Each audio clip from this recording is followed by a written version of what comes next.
We must be mad, literally mad as a nation, to be permitting the annual inflow of some 50,000 dependents. It is like watching a nation busily engaged in heaping up its own funeral pyre. Mr. Powell, we're here in the room in which you made your most famous speech, probably, on immigration in 1968. 9 years after the speech, are we still, in your view, on a kind of funeral pyre? Yes, I've been guilty, I suppose, of, I've said this before, of underestimating rather than overestimating. And I was just looking back at the figures that I was then talking about in 1968 for the end of the century.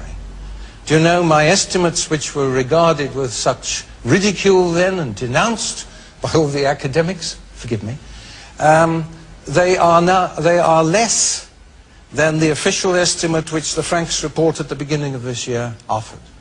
So that upon the whole, I have leaned, perhaps it's a fault, towards underestimation of the magnitude and the danger. And what do you see as the likely prospect now? Still the prospect of the Tiber foaming with blood? The likely prospect is that politicians of all parties will say, well, Enoch Powell's right. We don't say that in public, but we know it in private.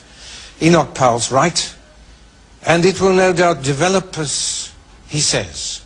But it's better for us to do nothing now and let it happen perhaps after our time than to seize the many poisonous nettles which we would have to seize if we were at this stage going to attempt to avert the outcome. So let it go on until a third of central London, a third of Birmingham and Wolverhampton are covered, until the civil war comes. Let it go on. We won't be blamed. We'll either have gone or we'll slip out from under somehow.